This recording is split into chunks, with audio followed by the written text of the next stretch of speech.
In the world of mid-size three-row luxury SUVs, Cadillac has been playing in this space for well over 20 years, and it all started out with the SRX, introduced back in 2003.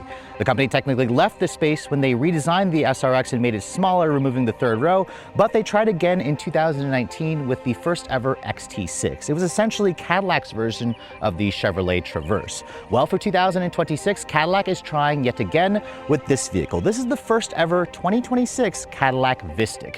It's a replacement for the XT6, and it's built off of their excellent Ultium battery architecture, which means it comes standard with dual motor all-wheel drive, up to 305 miles of range, and as standard, over 600 horsepower. So today we're actually out here in beautiful Ann Arbor, Michigan, because we're finally able to drive the all-new 2026 Cadillac VISTIQ. And the big question I went answered, has Cadillac finally crafted a mid-size three-row luxury SUV that's worthy of being the best? Stay tuned to find out.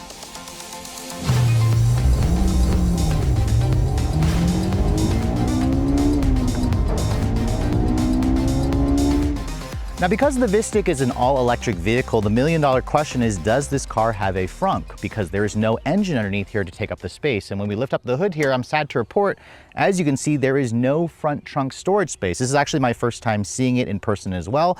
And I'm genuinely surprised because Cadillac could have done something here to give us some kind of small storage area. I'm also surprised how open this area here is, kind of being able to see a clear view into the inner fender lining.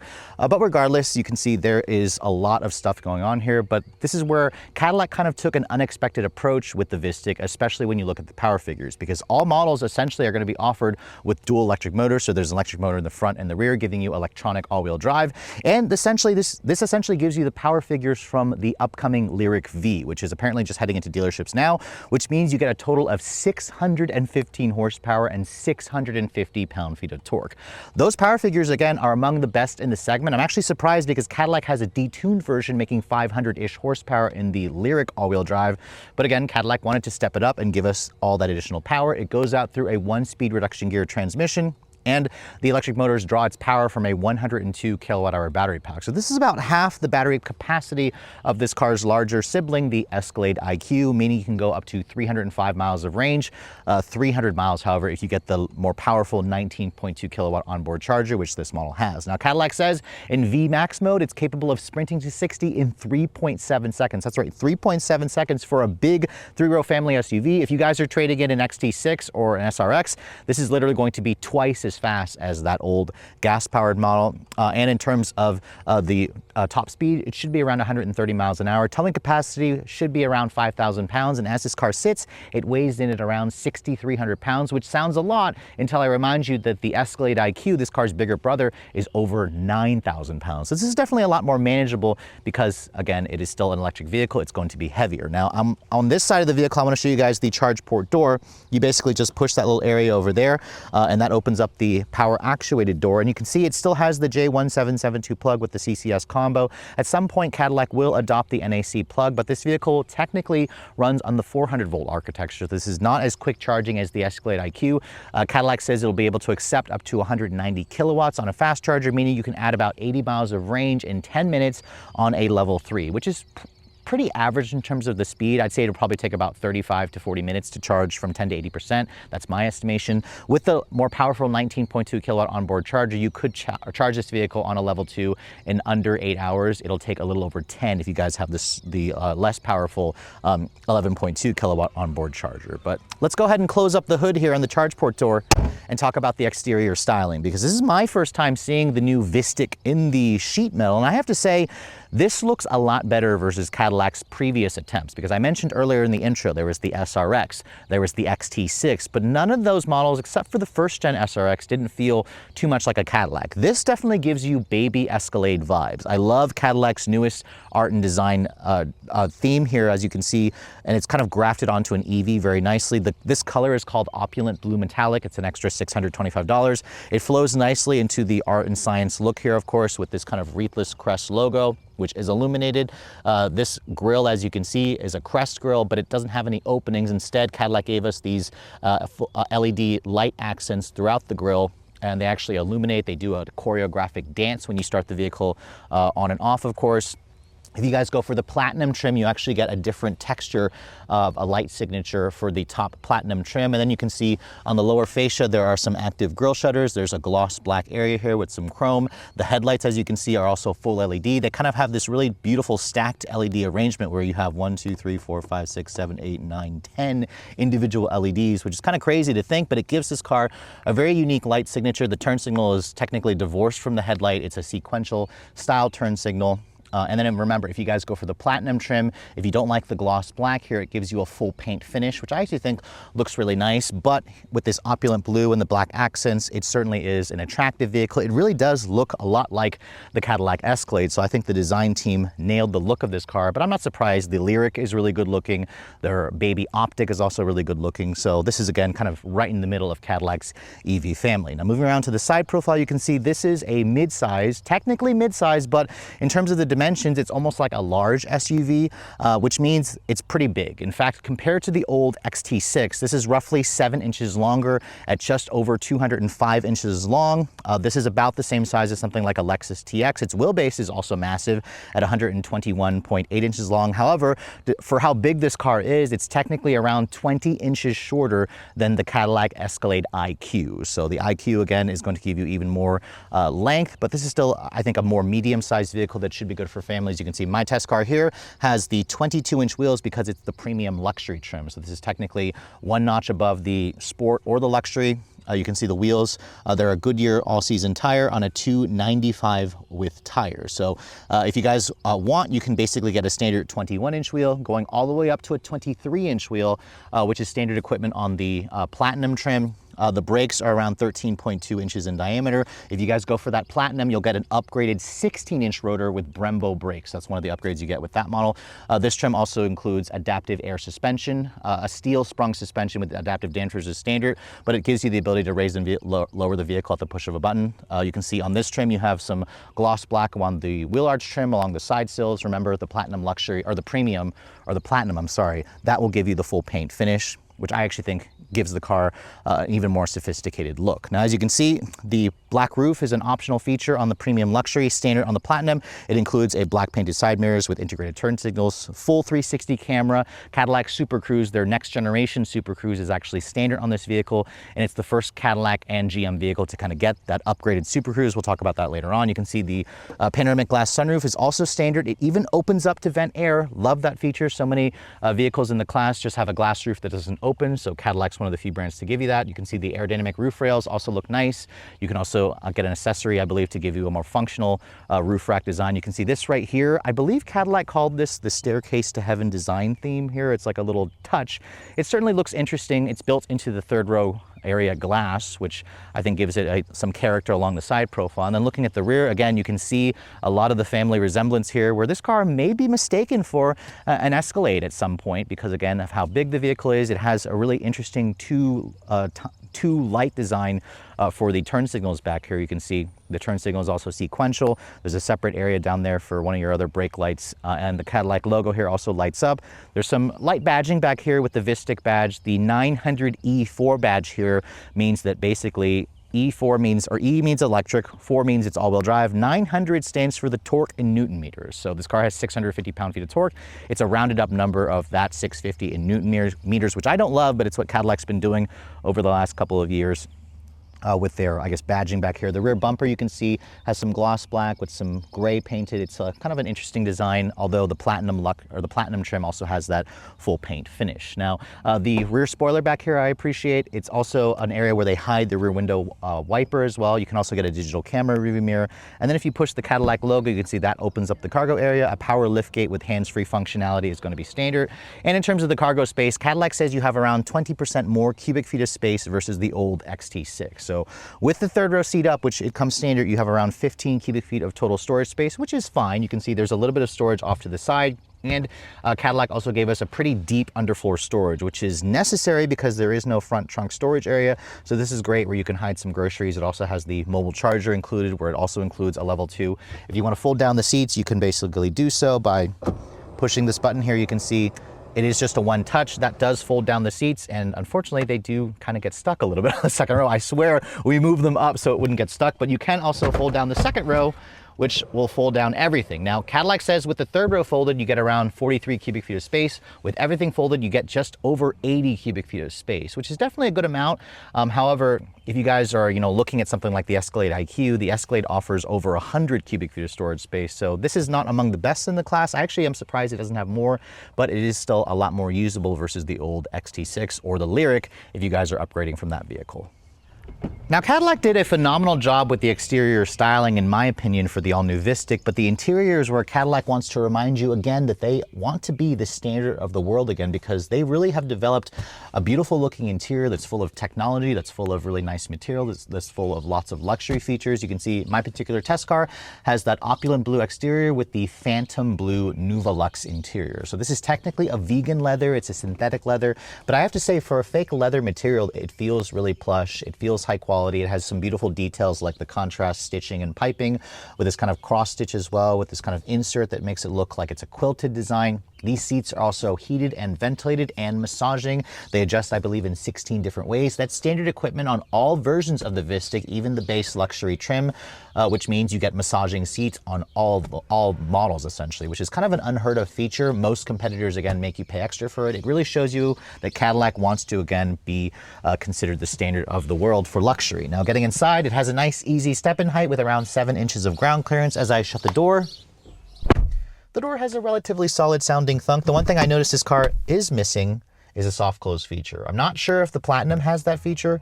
Actually, I lied, it does have a soft close feature. I'm not sure why it took a second for it to actually engage, but it does have a soft close feature. But the door itself has a pretty solid sounding thunk. Now, once you get inside the vehicle, you basically just put your foot on the brake. That turns on everything. There's no start-stop button here, which is pretty similar to what like other EVs do. The key fob you can see is the standard GM key fob. I actually was hoping that Cadillac would eventually introduce their own unique key fob, but you can see it has the Cadillac logo. The key itself actually feels nice. It's a good size. It has lots of buttons here for lock, unlock, remote start, and you also have your power liftgate and your panic function. I believe Cadillac does not offer a phone as a key functionality. That's something that is not on the Escalade IQ, if I remember correctly, and that's something that I believe Cadillac will be working on in the future. Now, looking at the rest of this interior, unlike the Escalade IQ, which this vehicle has baby Escalade vibes, on the inside, they've essentially taken the interior from the Lyriq and the Optic and grafted it into this vehicle. It certainly looks very impressive. All models come standard with a curved 33-inch OLED display that has Google built in. It runs off of Android Automotive. Unfortunately, because this is an EV, it does not have Apple CarPlay or Android Auto, and that's because GM still is assuming that if you drive one of their electric vehicles, you're going to use their native software, which again, you have access to the Google Play Store. You can download apps like Spotify, of course. However, if you're looking for Apple Music is not available in this, but what I do love about it is it has built-in embedded GPS, which if you pull up the GPS, that's literally Google Maps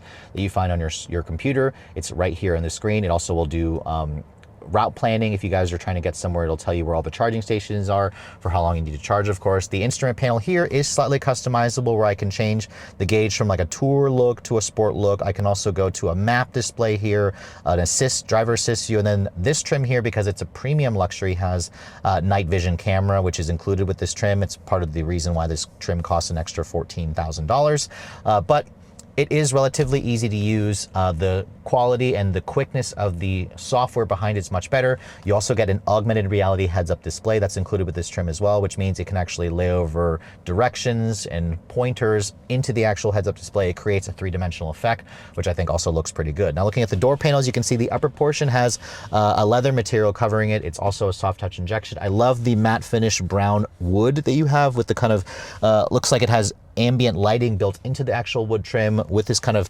textured cloth material on the door panel. It's nice and padded where you'd rest your elbow. The seat controls, you can see, are located on the seats. You got 2-person memory on both the passenger and the driver's side, along with heat and ventilation. This little button right here with the little circle turns on the massaging seat, which if you want to turn the massaging seat, you can also access it via the screen over here. There's 5 different types of massages with the 3 different types of intensities.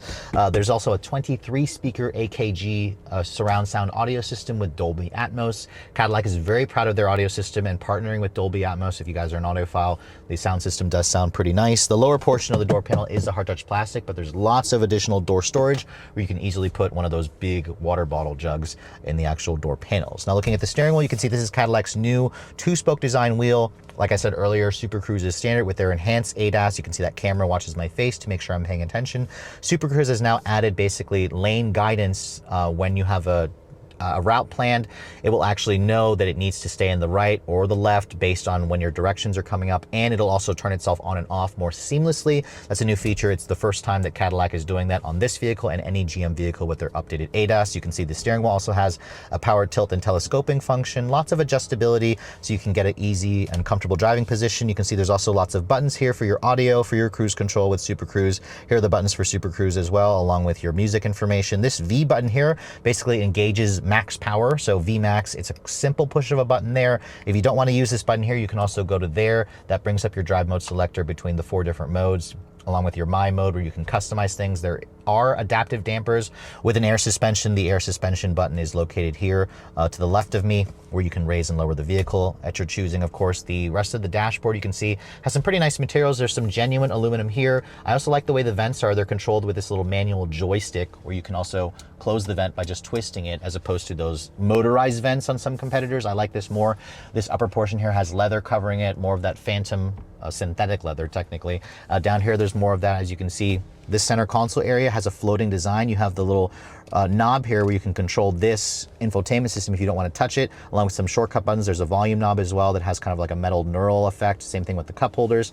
Nice padded center console. If I open that up, you can see it has another USB-C charging port and a pretty deep storage area. I'm actually surprised how usable that is. And then over here you can see, I don't know the size of this display, but this is certainly unique to the VISTIQ. It has like, I want to say like another 7-inch display here where you can control the 5-zone automatic climate control. That's right, 5 zones are standard. So you have a zone for the front, the second row, and for the third row. So that's really impressive. They also give you each individual seat can have its own separate climate. So that's why it's 5 zones. And again, that's included on all trims. You can also go to your seat controls here if you want to adjust the temperature, the massage function, of course, the position, along with accessing the memory function. So I like how Cadillac gives you separate screens along with this screen here. Over behind the screen, it's a little hard to see, but my wireless phone charging pad is here. My iPhone 16 Pro Max is sitting there nicely. There's 2 more USB-C charging ports. It looks like there's actually 2 wireless charging ports. So there's one here and one for the passenger. So love that feature, along with this kind of cloth here, along with more of that wood, and another separate lower storage down here, which provides even more hidden storage. So that's really fantastic. Above me, you can see there's a nice Alcantara material for the headliner and for the sun visors, which gives it more of that premium feel. I like the digital camera rearview mirror, which you can turn off to go to conventional mirror if you prefer. You have LED map lighting and a camera inside the cabin that watches you. If you want to, I believe, use that for selfies. I don't know if Cadillac offers that. Some competitors do. And then above me here, you can see massive panoramic glass roof, which does include a retractable shade. If the sun is too intense, I have to say the tint on it could be darker, but I can also push this button here, and you can see that tilts it open. If I push it again, for some reason, the sunroof is being extra finicky and it's not letting me open it, but it did let me open it. Oh, you have to push and hold it, and that's what opens the sunroof. You can see it has a built-in wind deflector. This is a wonderful feature because most EVs in the segment don't even allow you to tilt open the sunroof for actual fresh air. So overall, the interior definitely has that premium luxury feel that you expect from Cadillac. It has some amazing technology. It would be perfect if it just had wireless phone integration, but compared to the Escalade IQ, which has that massive 55-inch display, which can be a little overwhelming, this is a little bit more manageable, but it's still very modern, lots of high quality materials. So I think people will be super impressed, especially if you're upgrading from an old XT6. Now moving into the second and the third row of the all-new Cadillac VISTIQ. Remember, this is technically not their biggest electric SUV, but with all this space in the second and third row, this is going to be very popular with a lot of families who don't want the necessary bulk of the Escalade model. As you can see, this premium luxury that I'm showing you here comes standard with captain's chairs, which do lower this. It does lower the seating capacity to 6 versus 7. You can get a bench on the premium, or on the sport, I'm sorry, and the luxury trim. That's part of a no-cost option that's standard. If you want the captain's chairs on those models, it's an extra $800. I like the way this looks, but personally for me, I probably would go with the bench to have the extra seating capacity. In terms of the door panels here, you can see it's the same soft touch leather material in the upper portion, more of that beautiful wood. You have some metal speakers, of course, for the AKG audio system. Nice leather over here with the cloth material. The door handle is, again, this little silver thing that you pull up. It's not a digital latch door handle system, or at least it is, but it doesn't feel like it is. And then down here, you can see you have more of that metal speaker covers and some additional storage over here. Now, once you get inside the interior, you can see, first of all, the door, I do think it could have opened a little bit larger, which will help if you have a car seat you're trying to get into this vehicle. But As I shut the door, you can see there's still a pretty solid sounding thunk. It's also missing a retractable sunshade, manual or powered. That would have been nice to have. But what you do find here is a pretty good amount of interior space. Now, the second row, Cadillac says, has a little over 40 inches of legroom. So this is basically my driving position. There's also some beautiful leather and nice materials along the seat back here, but I can easily find lots of foot space to stretch my legs out. There's a completely flat floor here, which I love. You have rear seat air vents, of course, 2 USB-C charging ports, an actual 12-volt power outlet, and then you can also pull this out to reveal your pull-out cup holders. This just actually has a really sturdy design. It's also a pretty nice, sizable cup holder, much better versus what I've seen in some of the, Ford and Lincoln competitors there, which is great. Your climate control system here, remember, there are 5 separate zones, so this little screen here, which I believe is also 7 inches, allows you to access that where you can individually select each seat here for the climate. You can go to the third row and just choose one zone for there. You can also access more of the airflow there along with your ambient light, being ability to change that. The one thing I'm surprised is you only get heated seats back here, no cooled seats. I'm not entirely sure if the Platinum has that. I didn't see that on the spec sheet. So that's something where Cadillac could have offered that. A lot of the competitors at this price point do. The seats themselves, they do have the ability to recline. That's the most it allows you to recline. So it could be a little bit better. You can, again, slide them forward and back manually at full, all the way back. This is where you have the 40 inches of legroom. There is a fairly good amount of headroom space as well. I'm 5'7" for reference. There's probably like 2 to 3 inches of additional clearance along with this sunroof that also comes all the way into the second row. More of that beautiful Alcantara material. But overall, as you can see, the second row is definitely a nice place to spend time. It just needs cool seats and a retractable sunshade would be nice. Now, hopping into the third row, to get back here, there's a couple of different ways. Now, first of all, you could just pull this lever that folds the seat down. That's to expand the cargo capacity. But what I like about Cadillac's flexibility here is there's a button on the side of the seat. If you push that, you can see the seat will electronically tilt forward and slide out of the way. Now, this allows you to basically keep a child seat anchored here if you want to have access into the third row. And as you can see, the third row only is wide enough to accommodate 2 people across as opposed to 3. You can see once I pull the seat back, Cadillac basically says you have around 30 inches of legroom back here. Now, I want to point out this seat is not all the way back. It's kind of pushed forward a little bit, and this is actually not bad for me. My knees aren't touching the back of the seat back here. I have a decent amount of headroom as well. I also love how you have a separate glass panel here over the third row. There's some competitors that don't offer that. The new Expedition, I remember, doesn't have that, although technically you wouldn't cross-shop that. But this is nice for letting in some light. There is no ability to open this or close it, so if you are melting in the sun, this tint could be a little bit darker. But you can see the view out of this window. You have more of those lines you have to see through, but it's a pretty decent sized window. There's still a metal speaker cover here. You also have third row air vents, which is not something you'll find on some luxury competitors like the Acura MDX. You have a USB-C charging port here, nice padded leather, and a slight cup or a cup holder here as well. This seat, it doesn't give you the ability to recline it, I don't believe. Nope, because it's not power actuated. But I also want to just point out really quick, because this seat is up slightly. Let's go ahead and bring the seat back, which that's with the seat all the way back. And once it's all the way back, you can see my knees now definitely come close to, or basically rest against the seat back here. So for somebody my height, the third row, if you want that 30 inches of legroom, you do have to move the seat up slightly, which will reduce the space over there. But this is definitely still better versus the old XT6. But just keep in mind, some competitors do offer a little bit more third row space. This is definitely still usable for kids and average size adults. Now, Cadillac claims this model is good for 0 to 60 in around 3.7 seconds. I have the vehicle in VMAX mode, and let's go ahead and see if that claim is accurate. Oh, holy smokes!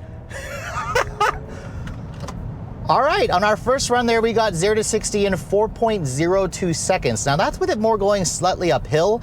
Remember, this is just a first drive, so it's always a challenge for me to find a perfectly flat, level road to do a 0 to 60 test, but this thing definitely has the power that you aren't expecting a big 3-row family SUV to accelerate like. It's just crazy to me how this is the standard powertrain. It's just, I was expecting Cadillac to do 500 horsepower, not 615. So that's all, really great from an enthusiast perspective to have this much power. But just going down the road in the new VISTIQ, I have to say, compared to the Escalade IQ, if you guys need a 3-row EV from Cadillac, this car feels way more manageable to drive. I mean, the Cadillac Escalade IQ is literally 20 inches longer than this vehicle, and you get a sense of that, and for how wide it is and how heavy it is. This car weighs a little over 6,300 pounds, but it feels actually a lot smaller than it is. Now, my test car has the 22-inch wheels, and it also has the 4-wheel steering. That's included if you guys go for the premium luxury package.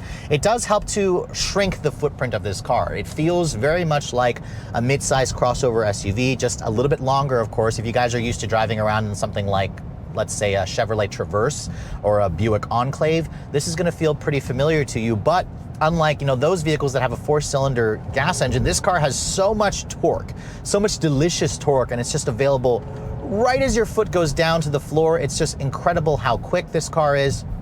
It makes it feel so much faster, than the previous iterations of Cadillac's attempts here to go with a 3-row luxury SUV. Most of those older vehicles, if you guys were used to, for example, like a XT6, this is way faster. It just feels a lot more interesting, and I think that's one of the reasons why Cadillac decided to just discontinue the XT6 and make this vehicle fully electric. It makes sense, from the perspective of just having the most power and all that instantaneous torque. Now, in terms of the steering feel in this car, it's a crossover SUV. It's relatively quick and precise, actually. I'm noticing that the vehicle changes directions pretty fast. The suspension is soft. You definitely notice how softly tuned the suspension is, and that's one of the reasons why this vehicle is supposed to be a family vehicle, not a sporty vehicle. That's not the mission. Perhaps Cadillac will do a V version at some point, but let's try another run here, 0 to 60 wise, because I want to see if we can consistently get that time here.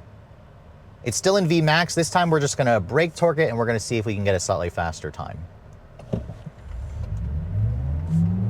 Ooh, holy crap. 4.09 seconds there. So we'll have to wait until we get one back home to test for a full week, but that's with it more on level ground. So just over 4 seconds is still plenty fast. This is gonna be, I believe, slightly faster versus the last Volvo EX90 that I tested. So this is, again, a great baseline to start, and it leaves room for the possibility still of a V version of this car, which Cadillac has not confirmed, but I wouldn't be surprised if they decided to do so. Now, of course, being a Ultium platform vehicle, this car does have their one-pedal drive feature, which I have it set to its normal setting, and it does some pretty intense one-pedal drive. In high, it's actually too intense for a one-pedal drive feature, so I never use it in high, but what I'm also noticing with this car is the ride quality. We're on the 22-inch wheels with the adaptive air suspension, and this thing rides like a dream, actually. It rides better versus the last Escalade IQ that I drove. And I just spent a full week with the Escalade IQ. This, to me, has a much more agreeable ride quality that's befitting of the Cadillac name. It soaks up the bumps quite nicely. It glides over the road, any imperfections imperceptibly, which I love. The 22s, I think, might be the sweet spot. I haven't had a chance to drive a model with the 23-inch wheels. I fear that could degrade the ride quality further. But, for those of you who want to use this as a family vehicle on those longer road trips, you're going to love the balance it gives you. Now, yes, this car skews more toward comfort. It's definitely not sporty to drive. It's just sporty as heck and quick when you put your foot down. But that's okay. That's not the mission of a VISTIQ. I expect this car to be on the softer side, and it certainly nails that. In terms of the visibility, I can see out of the front and the side quite nicely. The A-pillar is on the thicker side, I will say, but the view out of the back is blocked by those rear seat headrests, which you can just get rid of and fix by switching it to the digital camera rearview mirror. I love that feature, of course. And the seats are also supremely comfortable. I'm sitting here getting a massage. The cooled function also works pretty nice. You have, memory seats on the driver and the passenger side. And, I love the way the tech looks in this vehicle with the Google Map displayed there, with the instrument panel display over here. Everything is kind of just at a glance. You also have that augmented reality head-up display. If you have, GPS, on right now. I will say that your polarized sunglasses do block the view a little bit, which is to be expected.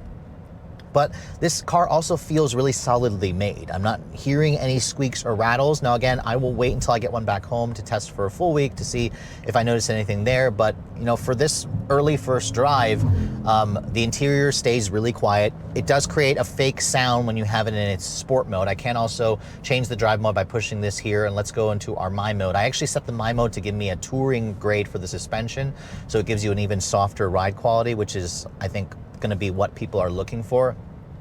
But this car is just easy to drive, and that's not something that I can say about the Escalade IQ. The Escalade IQ just felt gargantuan. It was just a chore at times to drive. So I'm really liking just the balance that you get with this car. I think that for people who are looking for a family SUV, you know, you want the space, you want the capability, you want the technology and luxury, but you also don't necessarily need the excessiveness of the Escalade, and that's kind of where the VISTIQ really hits that sweet spot. So I'm impressed. I wasn't expecting to be as impressed with this vehicle as I was. You know, on paper, it certainly has some great specs. It looks great, but when you're driving the vehicle, you know, compared to the last EX90, which I haven't had a chance to spend a full week with that car yet, I'll have to wait until I do so. This is definitely making a really strong first impression for me. Now, in terms of the range, I did not start off this drive with a full charge. We were at around 70% state of charge. It's showing around 212 miles of range, which this car should be rated to get around 300 miles of range.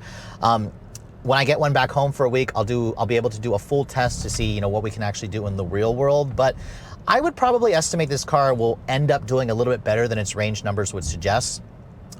Keep in mind, you know, that's going to vary based on your driving position or driving conditions. In city driving like this, where you're on the regen brake more often, it's going to get slightly better range versus highway driving.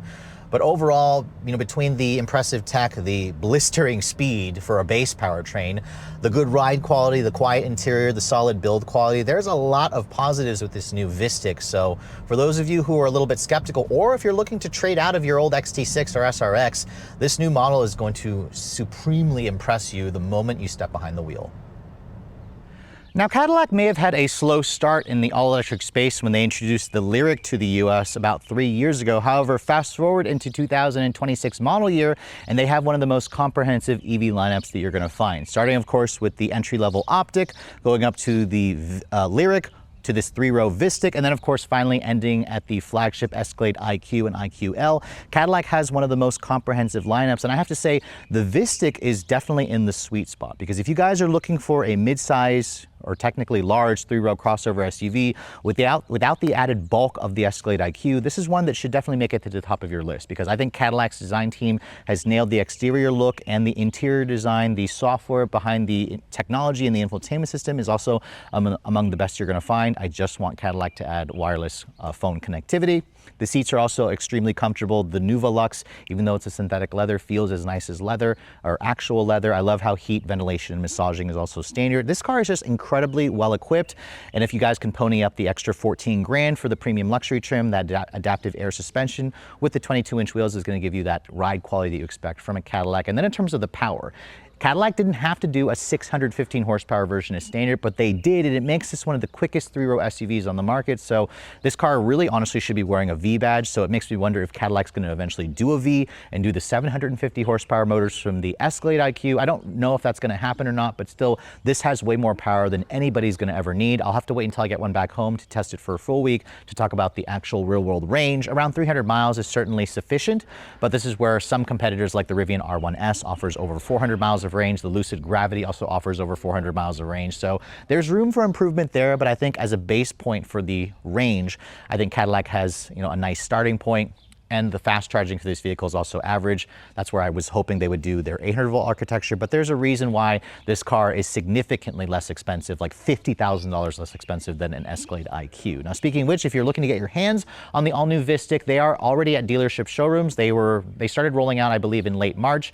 And the base price for the luxury trim, which base is relative because this car is incredibly well equipped, starts at around $77,300. Add $500 if you guys want the sport package, so that's not really much more.